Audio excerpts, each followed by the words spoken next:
All right. There is. Whew. Man, there's misinformation in this world. And then it hits your industry that you've been in for 17 years, and you go, what the hell? Clearly, I haven't been sharing enough. All right, so this government shutdown thing. I don't know why the THC bill, hemp bill, is included in it, regardless. Oh man, there's so many things to go over here. So this farm bill, 2018. So they passed this farm bill, and at that time, there's probably 25 states that were legal for cannabis, medical or recreational. So this farm bill was really meant to grow hemp and not necessarily to eat, but grow hemp for the thousands of other things. Awesome, great. Let's give our farmers another crop. That's amazing. Hemp is, we could do a whole show on how amazing hemp is. Um, yeah, I mean, Jesus Christ, it's like better than trees for building. It grows faster than trees. It can replace lumber, hemp clothing, a lot of hemp food, hemp seed oils, hemp. Oh my God, everything. So hemp's amazing. Great. All right, Farm Bill passes. So Farm Bill tries to make it not with THC, right? THC is given to the states at that point, 25 states ish. That one's unknown. Were legal, Colorado being one of them. I started operating my stores slash grows in 2009, I think. That sounds about right. So we were already 9 years in.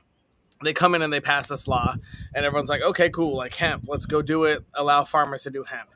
Then you've got this fucking little loophole. So it has to be less than 0.3% THC in order to pass it or whatever. So then people figure it out, well, if we grow it with THCA or we have tiny little parts, the biggest problem of it is testing. So in the Colorado cannabis industry, especially here, right here, this industry on this island has been waiting 8 years because they do not have a lab that can test what it needs to test. There's a lot of shit to test when you smoke something into your lungs or when you eat it. There's pesticides. How do you test for pesticides to make sure that they aren't using things containing arsenic? Even in California, they're still getting tests positive for arsenic. So you think that California, which is rather regulated, not as well as Oregon, Washington, Colorado every 6 months are still tests for molds. Molds are massive in hemp and cannabis. So now we go to this testing. USDA has to test it while it's a plant. FDA does not regulate it after it's done being a plant. So once it becomes food or something for you, it says not FDA regulated. So now you're eating shit that you don't really know where it comes from that's grown to be a plant, not ingested. So oh God, I don't even know where to start with this or how to explain it so well. So all these little loophole fuckers, basically it gave black market cannabis a way to go. So now what they do is they grow a bunch of illegal weed. A lot of it's in California. And then they put it in THCA packaging, ship it across state lines, which is not legal in the regulated market. Colorado has its own laws. It cannot leave the state of Colorado. And Delaware, I don't even know if it's legal there. Delaware has its own laws that govern it. Every state is individual. So you cannot ship cannabis from Colorado to Georgia. Well, hemp, you can. And so now hemp, it has to be tested. Their testing methods, don't forget, I was in the hemp industry when it first came from 2018 to 2000, probably 21, 22. I did a lot of hemp. But everything we did was focused on CBD and CBD, which is also amazing. CBD is great. But CBD, like THC, if you're ingesting it, needs to be tested for fucking pesticides and arsenic, and tested for molds and gray molds and powdery mildews and mites. So the USDA has very limited testing centers. It's very tough to get to them, and they test very little, and they have a lot of regulations that aren't really enforced or followed up because they don't have the manpower. So you have giant hemp farms that are testing tiny percentages. You're supposed to test the top flowering bud, which doesn't even make sense with hemp because 90% of mold and mites is going to be in near the roots of the soil. Bud rot will be up there, but bud rot also a lot of this stuff happens after it's dried or during a terrible drying session.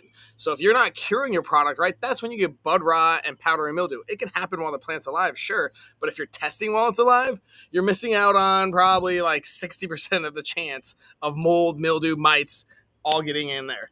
And if you're testing in just the top part of the plant, you're missing out on probably where 90% of powdery mildew is. Where the root hits the soil is where you're going to find your gray molds, your powdery mildews, etc., etc. And bud rot literally won't happen while the plant's alive and growing. It's almost impossible unless you, I don't even know. So now you've got all this shit. So then you're supposed to be testing for pesticides, arsenic, lead, all these illegal pesticides because the Department of Agriculture has a list. Now, their list isn't necessarily all that great, nor is it all tested for. If you look at most COAs and most testing for hemp is all about THC, getting less than that 0.3%. But you're also testing it when it's live, so most of it's THCA and it's not cured. So now you have all these people that are just using these loopholes in 3 different ways. They're growing straight up weed. They're lying about it in packaging. They're testing it when it doesn't even show up, so it's not even being tested.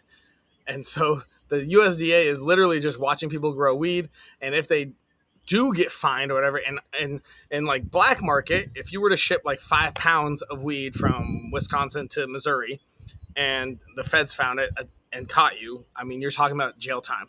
In the hemp industry, you're talking about it gets destroyed. I don't even think they give you a fine. I might have heard of one big farm getting a like $500 fine one time.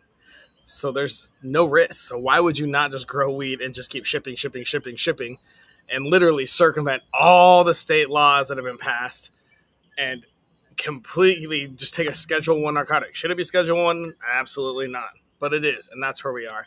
So now you're taking untested product, putting it in fake packaging, shipping it all over. And now 90% of people, like if you're in like Texas, 90% of what you're smoking is the hemp. It's just from some giant farm that's unregulated in California. And then whoever the guy is that you know is just telling you and hoping that you believe him that it's real weed.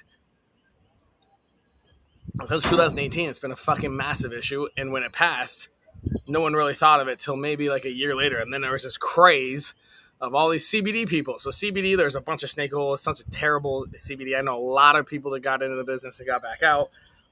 It started off really ugly. Right now, there's tons of really good CBD. CBD is really good as a salve. It's good as a topical. You can eat it too. It's great. CBD is healthy for you. Awesome. Heck yeah. Let's promote CBD. Farm Bill and hemp really should be focused on CBD.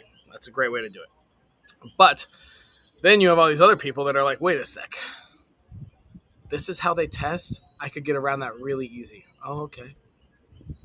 Oh, I can ship across state lines and real cannabis I can't? Well, I could just put it in fake packaging, send it off. Okay. And the odds of, I mean, who's checking mail? What, USPS, CBP? Well, customs probably not if it's within land. So it's going to be all USPS. You think they're checking every package? They basically see a fake printed COA, which is like a certificate saying that it's been tested for hemp, and they're just passing it on through the x-ray. So right now, it's like Wild West of unhealthy, lying THCA going around. Then that doesn't even mention the synthetic crap, all the, what is it, like Delta 8 and shit that they're making up. So in the end, this is an unregulated industry that goes in your body. So it's like insane, but people don't care because it's weed. So they want to get high. They don't care if they're getting mold, and they don't attribute to that. You know, mold can take 6 months. So now you go to the doctor, you're like, oh, everything's all, I can't breathe, I'm all fucked up. Oh. And the doctor's like, well, maybe you have mold in your house. So then maybe you go move to a new house. The whole time you're sitting there just smoking moldy weed and getting sick because of it. And it's disgusting. And mold, I mean, they just did a study, was it 2024, maybe late 2023, of random samples of California weed, like 58% tested positive for mold. And California has restrictions on that. They have a lot of illegal black market stuff too that hasn't been caught. And so that helps. But I mean, one of the top 15 most restricted markets still has 58% mold. So you can check all my receipts, man. I've been saying, do not smoke hemp. It is not regulated. It is disgusting. I know lots of people in it. I know a lot of people that have been pushed out, but it's a super scary situation.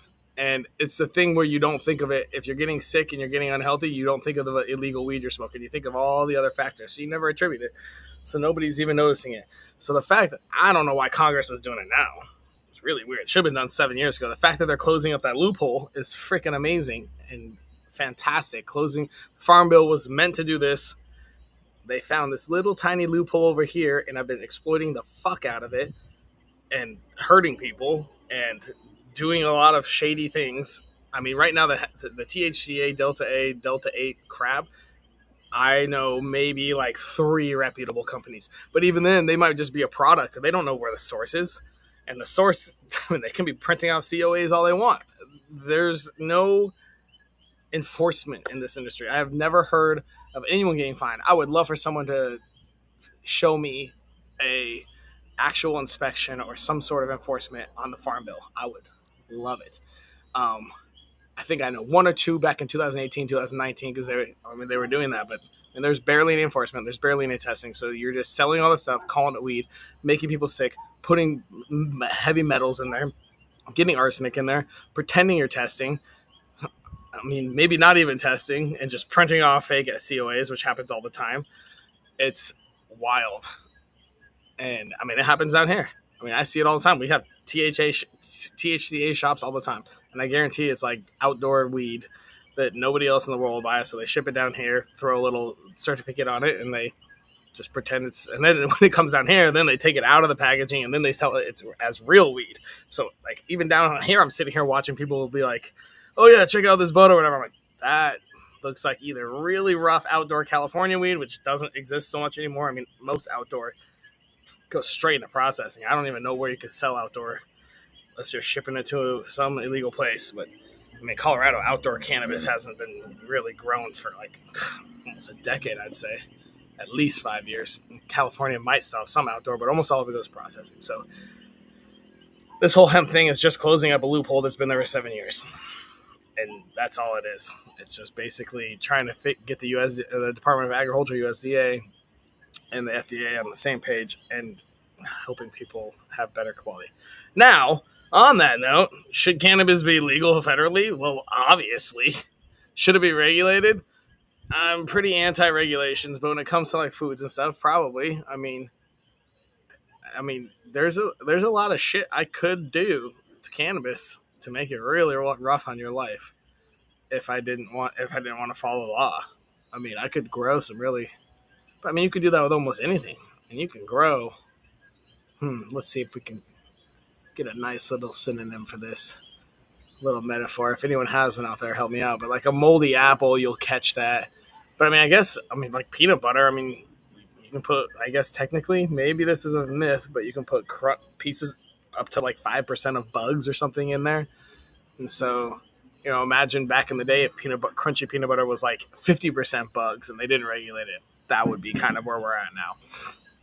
Maybe not the best metaphor, but hopefully you understand. If you have any questions, just ask. I've been doing this for 17 years, bro. I'm helping this. We're literally trying to pass the lab right now. Testing for things that you smoke is super important, especially cigarettes. Yeah, I actually don't know the tobacco. It'd be fascinating if they don't test for all that tobacco. But I mean, it's meant to kill you anyways. So that is the end of my rant on the many things wrong with the hemp THCA farm bill. And since 2008, we've been fighting it and wondering how. Why is it happening now? I don't think it's liquor. I don't think it's any big lobbyist. Someone said the marijuana lobbyist. I was like, the marijuana lobbyist is nothing, bro. Dude, I know all the people that used to go up, and I know the guys that go to DC, and the industry does not have that great of a marijuana lobby. James, let me know. James is like basically the only lobbyist in Colorado. I think he has a team of like 3. So Colorado, one of the biggest cannabis states, has like 3 lobbyists. In fact, I might call him. Shoot, I wonder if I could just call him right now. That would be kind of fun.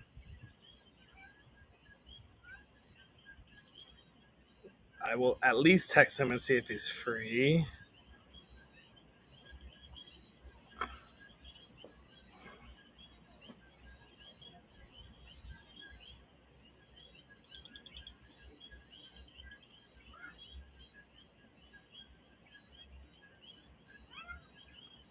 So if he does agree to it, I might pop back on live here in a little bit. That's not a terrible idea at all. It'd be fun to actually, yeah, talk to him and see exactly what he wants to do or what he thinks. So he's one of the only lobbyists left. He used to be work for a big company, and they basically don't have money for lobbying anymore. And so he is now doing his own kind of like consultancy lobbying in Denver, and I think he has 2 to 3 employees. So there's like 2 to 3 lobbyists in Colorado. So someone said the marijuana lobbyists made this pass, and it's like, well, if it costs less than 50,000, maybe, but otherwise, who made this pass? That's a great question. It came out of nowhere. We've been waiting 7 years for it, so pretty excited to finally close up some loophole, especially because all this illegal stuff just filters into our things. So now you got, oh, this is gross, that's gross, oh, hemp, THCA, and all the negativity just fills into cannabis. And we're trying to make legal cannabis recreational, and it's not helping with all the bad players that are able to circumvent laws.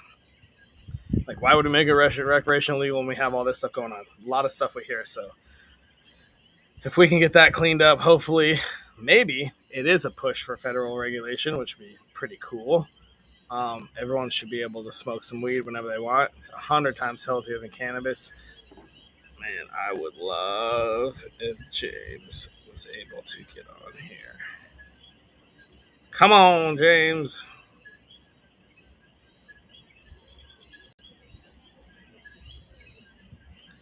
But yeah, if anyone has any questions about cannabis, it's a kind of a weird little area because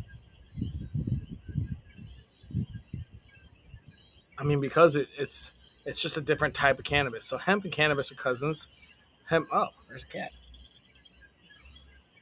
Oh, that just happened. So hemp and cannabis are different. They're like cousins. The type of.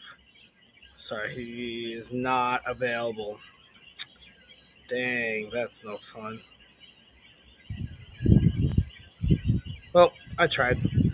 Maybe if he's available tomorrow, we'll do a little talk about how all this works. So it looks like it's going to pass. It passed like 73. Rand Paul is against it. That one, I don't know why. That one's fascinating. I like Rand Paul. I usually agree with him. So I'm interested what his reasons are. I think he's trying to project jobs and all this. But it's like all these jobs and all these companies have been built off of something that passed 7 years ago that this was not their intention. It was not intended to circumvent states' cannabis laws. And so when I got into it, I knew like when we were doing CBD and we were doing oils and salves and stuff, we knew that we were like, it may not last. Like this is an industry. We're in a loophole right now. We're making stuff. We're doing this. We're sourcing our hemp locally from Colorado, and then producing an amazing salve.